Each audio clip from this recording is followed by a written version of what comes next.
SSC পরীক্ষা দিয়েছি তখন আমরা করোনা প্যান্ডামিকের জন্য পিছায় ছিলাম। বর্তমানে আমাদের পরীক্ষা নিয়ে কয়েকবার স্থগিত হলো। একটা বোর্ড পরীক্ষা স্থগিত হলে স্টুডেন্টদের মন মানসিকতা প্রিপারেশন একদম নষ্ট হয়ে যায়।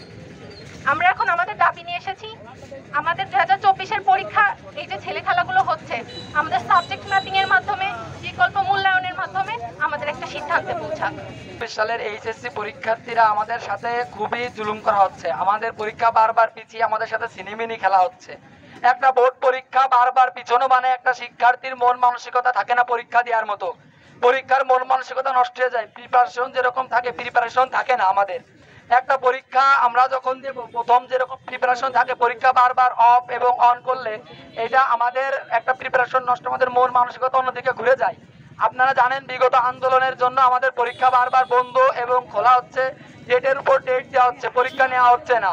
আমরা অবহেলিত, আমাদেরকে ন্যায্য বিচার আমরা পাচ্ছি না। সামনে আমাদের অ্যাডমিশন পরীক্ষা আছে, বিশ্ববিদ্যালয়ে অ্যাডমিশন পরীক্ষা আছে, এই পরীক্ষাগুলোর জন্য আমরা পিছিয়ে যাচ্ছি। আমাদের ভবিষ্যৎ সংকটে, আমাদের কোনো ভবিষ্যৎ সুনিশ্চিত নাই, আমাদের ভবিষ্যৎ নিয়ে কোনো চিন্তা নাই সরকারের।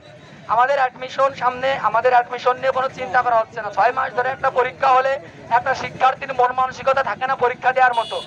আমরা চাই আমাদের যে পরীক্ষাগুলো হয়েছে এই পরীক্ষার উপর ভিত্তি করে বা এসএসসি পরীক্ষার উপর ভিত্তি করে আমাদেরকে বিকল্প পদ্ধতিতে মূল্যায়ন করা হোক। এখন যদি পরীক্ষা নিতে হয় তাহলে আমাদের আরো 4 মাস সময় লস হবে। এই জন্য আমরা চাই যে আমাদের বিকল্প পদ্ধতিতে মূল্যায়ন, আমাদের যাতে সময় নষ্ট না হয়, আমরা যাতে অ্যাডমিশন পরীক্ষা দিতে পারি এবং আমাদের ভবিষ্যতে যাতে আমরা কিছু করতে পারি, আমাদের ভবিষ্যৎকে নষ্ট না করে বর্তমান সরকারের আমাদের উপর দৃষ্টি দিয়ে আমরাও দেশের ভবিষ্যৎ আমাদের উপর খেয়াল করে আমাদেরকে বিকল্প পদ্ধতিতে মূল্যায়ন বা তাড়াতাড়ি আমাদের পরীক্ষা শেষ করে দেওয়া হোক। এটাই আমাদের দাবি। আমরা এখন দাবি নিয়ে এসেছি আমাদের পরীক্ষা না নিয়ে বিকল্প পদ্ধতিতে মূল্যায়ন করা হোক। 6 মাসের পরীক্ষা মানি না, মানব না। 6 মাসের পরীক্ষা আমার ভাই হসপিটালে। আপনারা আরো অবগত আছেন যে আমাদের এইচএসসি ব্যাচ 2024-এর অনেকেই কোটা সংস্কার আন্দোলনে গিয়েছিল এবং তারা হতাহত হয়েছে এবং অনেকে নিহত হয়েছে। আমাদের ভাইয়েরা গুরুতর আহত হয়েছে এবং তারা হসপিটাল আছে। আমরা তাদের সাথে বিশ্বাসঘাতকতা করে তাদেরকে রেখে পরীক্ষার হলে বসতে পারি না। তাদেরকে রেখে আমরা পরীক্ষা দিয়ে সামনে আমাদের ভবিষ্যৎকে সুনিশ্চিত করতে পারি না। তারা আমাদের সহপাঠী, আমাদের তাদেরকে নিয়ে সব করতে হবে এবং সামনের দিকে এগোতে হবে। তাদেরকে অনিশ্চয়তার পথে ফেলে দিয়ে আমরা যদি পরীক্ষা দিই, তারা যেহেতু হাসপাতালে ভর্তি তারা পরীক্ষা দিতে পারবে না। আমরা তাদেরকে অনিশ্চয়তার পথে ফেলে দিয়ে তাদের ভবিষ্যৎকে নষ্ট করে আমরা পরীক্ষা দিতে পারি না।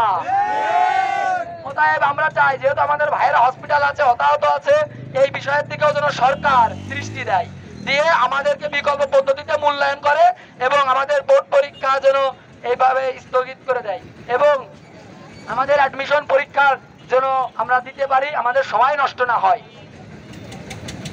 আমরা অ্যাডমিশন পরীক্ষার জন্য যাতে যথাযথ প্রস্তুতি নিতে পারি, এই জন্য হাতে আমাদের সময়ও দরকার। শুধু আমাদের পরীক্ষা যদি 6 মাস ধরে নেয় তাহলে অ্যাডমিশন পরীক্ষার প্রস্তুতি আমরা কিভাবে নেব? আমাদের সাবজেক্ট ম্যাপিং করে আমাদেরকে বিকল্প পদ্ধতিতে মূল্যায়ন করে আমাদেরকে তাড়াতাড়ি আমাদের ফলাফল জানিয়ে দেওয়া হোক।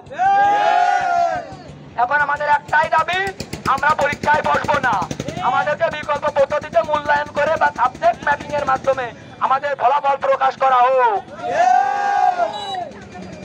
তার চেয়েও বড় কথা, আমাদের ভাইদেরকে আমরা হসপিটালে রেখে কেউই পরীক্ষায় বসবো না। আমরা আমাদের ভাইদের সাথে বিশ্বাসঘাতকতা করবো না।